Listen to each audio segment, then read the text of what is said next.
BA and BCom programme का जो second semester का ड्यू एसओएल वालों का जो अगस्त में एग्जाम कंडक्ट कराए जा रहे हैं, उसका जो इंग्लिश फ्लुएंसी का पेपर है वो किस प्रकार से आता है, किस पैटर्न से आता है, क्या क्या क्वेश्चंस उसमें बनते हैं और किस तरीके से आप अच्छे मार्क्स उसमें गेन कर सकते हो, यह आज की वीडियो में मैं आपको बताने वाला हूँ। राइट गाइस, तो बने रहिए हमारे साथ वीडियो में एंड तक। अगर वो आपने हमारे चैनल को सब्सक्राइब नहीं किया तो चैनल को सब्सक्राइब कर लेना ताकि न्यू वीडियो की नोटिफिकेशन आपको सबसे पहले मिलते रहे। तो चलिएगा इस वीडियो को हम शुरू कर देते हैं।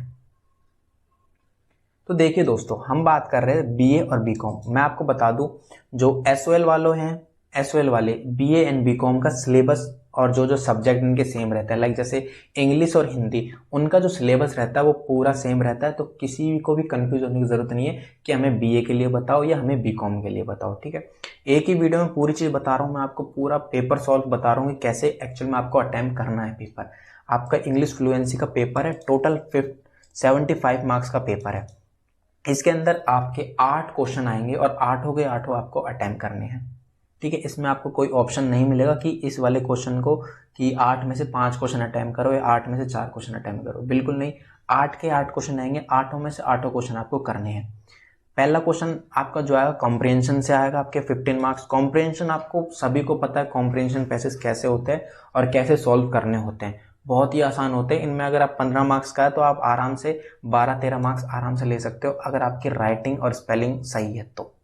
ठीक है, चलिए हम बात कर लेते हैं। क्वेश्चन पेपर होगा 3 घंटे का आपका पेपर होने वाला है और मैक्सिमम मार्क्स होगा 75 का। और मैं आपको बता दूं, सारे पेपर ऑफलाइन ही कंडक्ट होंगे, कोई भी ऑनलाइन नहीं होगा। तो इस भरोसे मत बैठना, पढ़ाई स्टार्ट कर दो। लेकिन जो आपका इंग्लिश का पेपर है एक तरह से इजी पेपर है, आपको कुछ चीज़ों के बारे में पता होना चाहिए, बाकी आप आराम से इसमें 75 में से 60 या 65 आराम से नंबर ला सकते हो। ठीक है, अब मैं बात कर लेता हूँ फर्स्ट क्वेश्चन। फर्स्ट क्वेश्चन ये है आपका, read the passage given below and answer the question that follow it. आपको पैसेज पढ़ना है, कोई नहीं पढ़ता, मुझे पता है ना।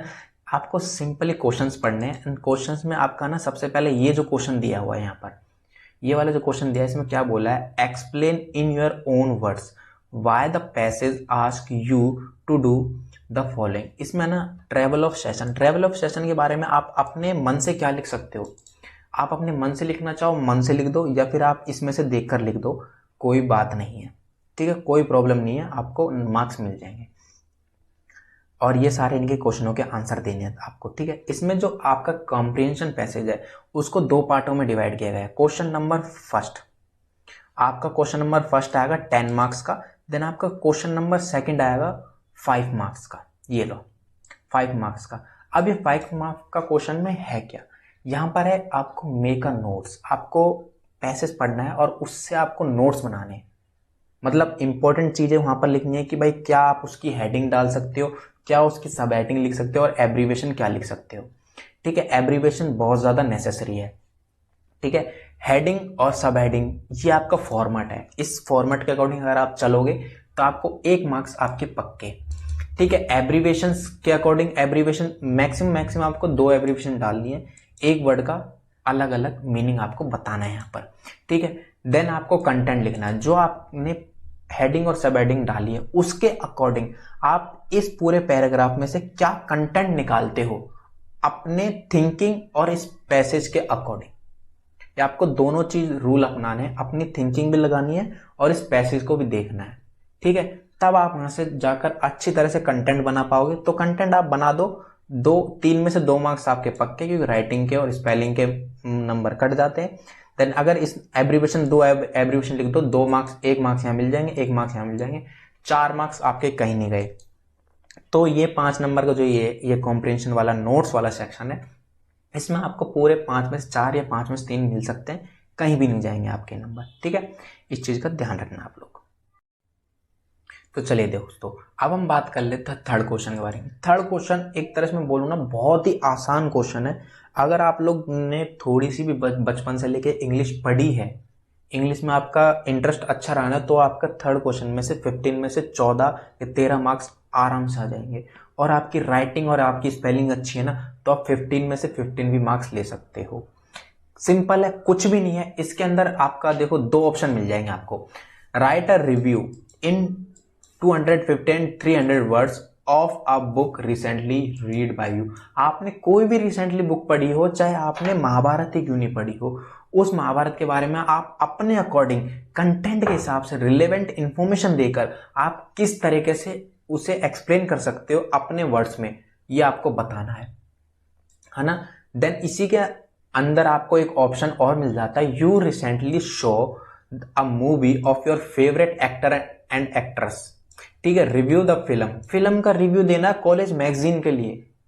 300 वर्ड है, बहुत ही आसान होता है ये टॉपिक आपको करना, अगर आपने कोई भी बुक पढ़ रखी है या फिर आपने कोई भी फिल्म देख रखी है। यार फिल्म के लिए तो आप, मुझे पता है कि फिल्म के लिए तो हर कोई बोल देगा कि यस मैं इसमें आराम से पूरी स्टोरी बता दूंगा, लेकिन मैं आपको बता दूं यहाँ पर आपको स्टोरी नहीं बतानी है, यहाँ पर आपको स्टोरी बिल्कुल नहीं बतानी है। यहाँ पर आपको सिर्फ कंटेंट के अकॉर्डिंग देख के चलना। कंटेंट में क्या बोला, 5 मार्क्स का कंटेंट है आपका, ठीक है, जिसमें आपको relevant information about the book और मूवी, आपने जो भी बुक और मूवी पढ़ी है उसके अंदर आपको रिलेवेंट, उससे रिलेटेड ही इंफॉर्मेशन देनी है, बाहर की इंफॉर्मेशन उसमें नहीं घुसेड़नी है। ठीक है, दूसरी चीज में कैटेगरी में आप, जैसे आपका फंक्शंस है, कोई भी उसमें कोई फैशंस को फॉलो किया गया है, फिर किसी साइंस या रोमांस किसी भी चीज के लेकर इसमें फॉलो किया गया है, उसमें तो आप उसको बता दो।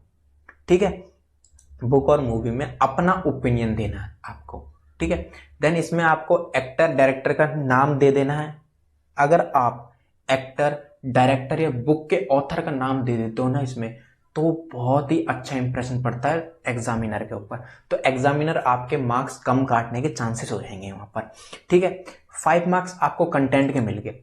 5 मार्क्स आपकी देखी जाएगी, मैंने बोल रहा हूं ना, अगर आपकी इंग्लिश राइटिंग और स्पेलिंग अच्छी होगी तो आपके मार्क्स कहीं नहीं कटेंगे। यहां पर बोल दिया लैंग्वेज एंड राइटिंग स्किल्स के 5 मार्क्स मिलेंगे आपको। अगर आपने लैंग्वेज के अंदर हम क्या देखते हैं कि भाई आपने मैं कैसे कह सकता हूँ, जैसे आपने ग्रामेटिकल एरर नहीं करे, कुछ भी आपने स्पेलिंग्स बहुत अच्छी करी, आपकी राइटिंग स्किल्स, आपकी लिखने का तरीका बहुत ज़्यादा अच्छा, तो ये आप चीज़ यहाँ पर देखी जाएगी, 5 मार्क्स मिल जाएंगे। अगर आप कोई नहीं, अगर आप मीडिएटर हो या बिगिनर हो, 3 या 4 मार्क्स या 2 मार्क्स आपको आराम से मिल जाएंगे इसमें। देन लास्ट में बात करते हैं फॉर्मेट 5 मार्क्स का। 5 मार्क्स का फॉर्मेट है जिसमें आपको सबसे पहले क्या देना है, आपको इंट्रोडक्शन देना है। इंट्रोडक्शन दोगे आप, इंट्रोडक्शन दोगे, देन उसके बाद में आपको क्या करना, कंटेंट लिखना है, उसके रिलेवेंट इंफॉर्मेशन सब कुछ जो भी चीज़ है उसमें आपको बता देना है, ऑथर का नाम वाम। देन उसके बाद में आपको कंक्लूजन देना है कि एक्चुअल में उस मूवी को बनाने का पर्पस क्या था, या उस मूवी का रियल लाइफ से क्या कनेक्शन है। क्योंकि आप लोग देख सकते हो कि ज्यादातर जितनी भी मूवीज बनती है सारी रियल लाइफ से कनेक्टेड होती है, राइट। चलिए, ये था आपका तीसरा क्वेश्चन जो 15 मार्क्स का था। आराम से अगर आप लिखते हो, छोड़ना नहीं है, लिखना है, 10 मार्क्स आराम से मिल जाएंगे, बिल्कुल नहीं जाएंगे कहीं भी।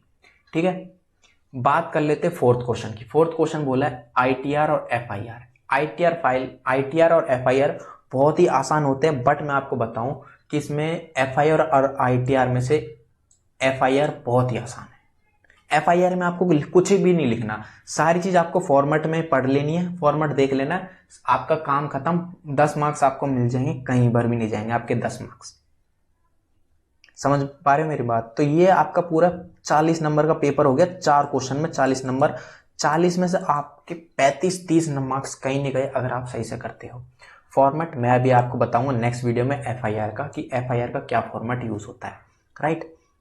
फिफ्थ क्वेश्चन के बारे में बात कर लेते हैं। फिफ्थ क्वेश्चन क्या बोला, student are expected to prepare both FB and Twitter post. अरे बहुत आसान होती है एफबी और ट्विटर पोस्ट, तो आपको पता है, आप एफबी और ट्विटर तो चलाते ही रहते हो, नहीं पता, बहुत ही आसान होती है। मैं आपको फॉर्मेट बताऊंगा नेक्स्ट वीडियो में एफआईआर के साथ में, ठीक है। ये आपका 5 मार्क्स है, 5 में से 4 मार्क्स आ जाएंगे आराम से, 3 मार्क्स आ जाएंगे आराम से, कहीं पर भी नहीं जाएंगे अगर आप लोग सही से करके आओगे तो, राइट। तो चलिए अब हम 6th क्वेश्चन के बारे में बात कर लेते हैं कि 6th क्वेश्चन में क्या बोला गया है। तो देखिए दोस्तों, अब हम 6th क्वेश्चन के बारे में बात कर लेते हैं। 6th क्वेश्चन भी है ना एक बहुत ही आसान पैटर्न है। क्या बोला गया है 6th क्वेश्चन में, student are expected to prepare both diary entry and blog post. Blog post and diary entry का मैं आपको फॉर्मेट बताऊंगा नेक्स्ट वीडियो में कि आपको लिखना कैसे है। बट ब्लॉग पोस्ट और डायरी एंट्री में ना कुछ भी नहीं है, आप अपने मतलब जैसे इसमें ना आपको वो दे दिया जाएगा, एक टॉपिक दे दिया जाएगा। जैसे यहाँ पर बोला है you meet an old friend after a long time, write a diary entry about 200 word about how you spend your day with him और हर। भाई आपका कोई भी फ्रेंड है, आप उससे 10 साल बाद, 2 साल बाद, 3 साल बाद, कोई भी है, आप उससे मिलते हो, तो आपने मिलने के बाद आप, ऐसा होता ही है भाई, हम जितने भी दोस्त हैं सारे मिलते हैं, बैठते तो 5-6 घंटे या फिर हो सकता है पूरी रात, पूरा दिन आप उसके साथ बिता दो, अच्छे स्पेंड करो, पार्टी करो, कुछ भी करो। तो वो चीज़ आपको अपने शब्दों में बतानी है डायरी एंट्री के थ्रू कि आपने उनके साथ क्या क्या टाइम स्पेंड किया और उस टाइम आपने क्या क्या किया।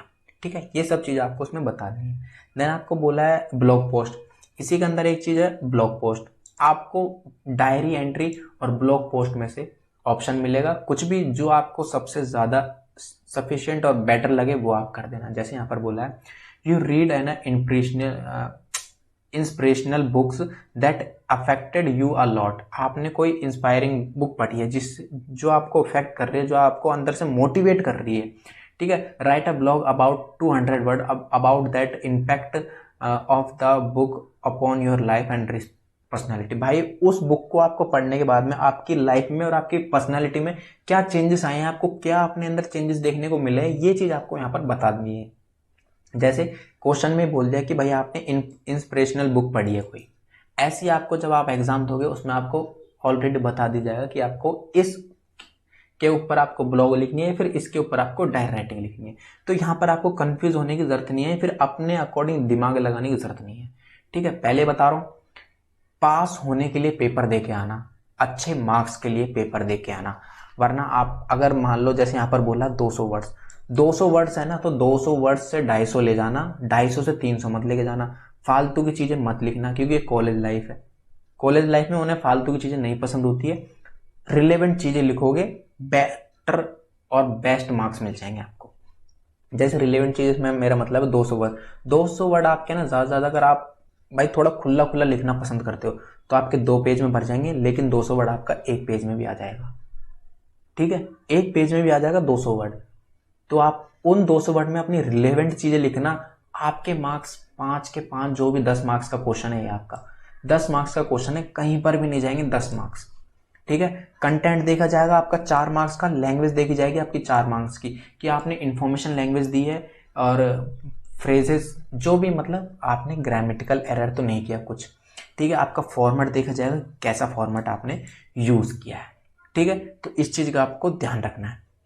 ब्लॉग पोस्ट में और डायरी राइटिंग में कोई फॉर्मेट नहीं होता, सिर्फ हेडिंग डालनी होती है आपको।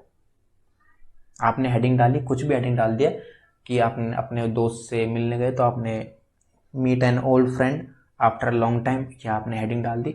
देन आपने ब्लैक पेन से हाईलाइट करके लिखा इंट्रोडक्शन, देन ब्लैक पेन से कुछ भी आपने लैंग्वेज के अकॉर्डिंग सारी चीज़ें आपने उसमें डाल दी। आपको बेस्ट से बेस्ट तरीके से आपको मार्क्स मिल जाएंगे, आपके मार्क्स कहीं पर भी नहीं जाएंगे। राइट। 7th क्वेश्चन बोलता है डायलॉग राइटिंग, इंटरव्यू और सीवी। डायलॉग राइटिंग तो आपको पता ही है, डायलॉग राइटिंग कैसे लिखते हैं। इंटरव्यू भी आपको पता है भाई, एक सामने इंटरव्यूअर होता है, एक नहीं 2 भी हो सकते हैं, 3 भी हो सकते हैं, जरूरी नहीं है, और आप इंटरव्यू दे रहे होते हो, तो आप वो क्वेश्चन पूछते हैं, आप उनके जवाब देते हो। तो ऐसे आपको लिखना है कि भाई me and interviewer, me and interviewer, me and interviewer. Right, आपने बहुत सारे मेम्स भी पढ़े होंगे, इस तरह के वहां पर आप लिख सकते हो। देन यहाँ पर सीवी, सीवी का मतलब होता है आपको बायोडाटा लिखना अपना किसी वैकेंसी के लिए, कोई वैकेंसी आई है उसके लिए आपको बायोडाटा लिखना है। डायलॉग, इंटरव्यू एंड सीवी में से आपको किसी एक को बेस्ट बना लेना है। ठीक है, आपने किसी एक को बेस्ट बना लिया, आपके 10 मार्क्स में से 8 या 9 मार्क्स बिल्कुल पक्के, कहीं पर भी नहीं जाएंगे। राइट, तो चलिए हम 8वें क्वेश्चन के बारे में बात कर लेते हैं। हाँ भाई देखिए दोस्तों, आज जो आपका 8वां क्वेश्चन है ना, बहुत ही ज्यादा इजी टॉपिक है। इसमें आपके जो 5 मार्क्स है ना, 5 के 5 आ जाएंगे, कुछ भी फर्क नहीं है यहाँ पर। ठीक है, इसमें बोला गया है कि आपको यहाँ पर क्या करना है। यहाँ पर नीचे बोला गया है कि 10 एरर आपको फाइंड आउट करने, 10 एरर।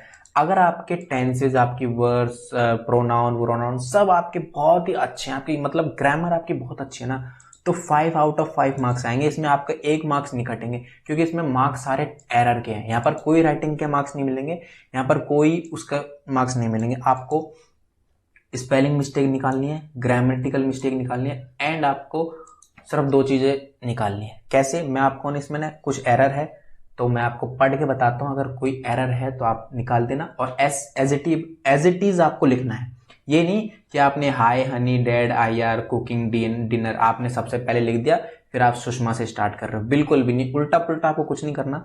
जैसे ये पैराग्राफ है ऐसे एज इट इज आपको ऐसे लिखना, बट इसमें कुछ चेंजेस करके। कैसे? जैसे यहाँ पर क्या बोला है, Sushma came home from a work, Sushma अपने काम से काम कर कर आ गई थी, अब ये अपने काम से घर आ गई थी, ठीक है। She putted the key in the lock of attach lock of the apartment door. देखिए यहां पर गलती मिल गई, शी पुटेड। मैं पहले बता देता हूं, पुटेड कोई वर्ब नहीं होती, कोई भी वर्ब नहीं होती। पुटेड की जो वर्ब की सेकंड फॉर्म ऑफ वर्ब होती है, यहां पर क्या लग रहा है, यहां पर देखो पास्ट टेंस की बात हो रही है, यहां पर पास्ट टेंस लगता है केम, कम की सेकंड फॉर्म होती है केम, और केम किसके लिए आता है, पास्ट टेंस के लिए आता है, पास्ट इंडेफिनिट टेंस लग रहा है यहाँ पर। तो आपको पुट की, अगर मैं आपकी सेकंड फॉर्म बताऊं पुट की, तो पुट की सेकंड फॉर्म पुटी होगी, PUT put, PUT put and PUT put.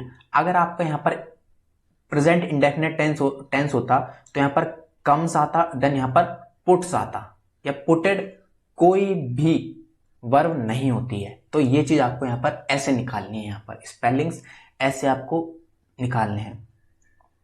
Then दूसरा मैं अगर आपको बता देता हूं, यहाँ पर वॉइस, क्या वॉइस की स्पेलिंग ये होती है, बिल्कुल नहीं, VOICE वॉइस, ये वॉइस की स्पेलिंग होती है, तो आपको ये गलती यहाँ पर निकाल लेनी है।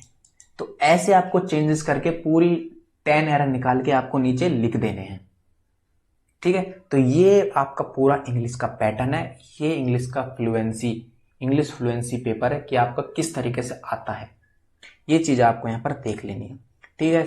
पेपर बहुत आसान आएगा, टेंशन मत लेना, जो भी चीजें मैंने बताई इसके अकॉर्डिंग पेपर करके आओगे, सारी चीजें फॉर्मेट जो भी है सब आप लोग देख लेना। मैं आपको नेक्स्ट वीडियो में FIR के फॉर्मेट, RTR के format, blog post, FB post के फॉर्मेट बता दूंगा, आप टेंशन लेने वाली कोई बात नहीं है, ठीक है। गाइस सभी को मेरी ओर से बेस्ट ऑफ लक, बहुत ही अच्छा पेपर देके आना और अच्छे मार्क्स लेके आना, ठीक है। तो चलिए गाइस, मिलता हूँ बहुत जल्द नेक्स्ट वीडियो के साथ, तब तक के लिए धन्यवाद। एंड हमारे चैनल को सब्सक्राइब कर देना और वीडियो को लाइक कर देना।